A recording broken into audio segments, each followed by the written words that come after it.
সম্পর্ক বাংলা চলচ্চিত্রে একটা বড় শূন্যতা তৈরি করে দিয়ে গেল।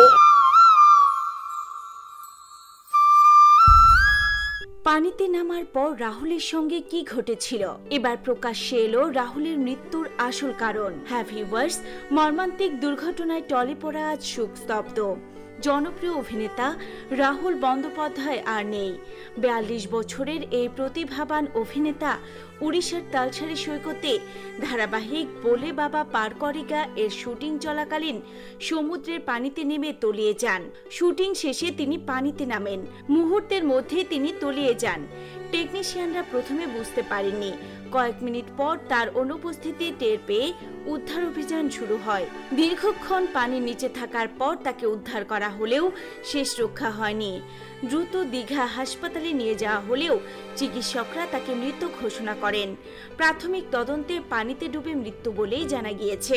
ঘটনার সময় ইউনিটের ক্যামেরায় ধরা পড়েছে কিছু ফুটেজ, যা সোশ্যাল মিডিয়ায় দ্রুত ভাইরাল হয়ে যায়। ভিডিওতে দেখা যাচ্ছে শুটিংয়ের পরিবেশ এবং পরবর্তী উদ্ধারের কিছু মুহূর্ত। তবে পুরো ঘটনার স্পষ্ট ভিডিও এখনো পুলিশের কাছেই রয়েছে বলে জানা গিয়েছে। রাহুল চিরদিনই তুমি যে আমার সিনেমায় অভিনয় করে ব্যাপক জনপ্রিয়তা পেয়েছিলেন। তার অকাল প্রয়াণে সহকর্মী ও ভক্তরা গভীর শোক প্রকাশ করেছেন। পুলিশ ঘটনার তদন্ত শুরু করেছে। নিরাপত্তা ব্যবস্থা নিয়ে প্রশ্ন উঠেছে শুটিং ইউনিটের। তো ভিউয়ার্স, আমরা রাহুল বন্দ্যোপাধ্যায়ের আত্মার শান্তি কামনা করি, তার পরিবারের প্রতি গভীর সমবেদনা জানাই।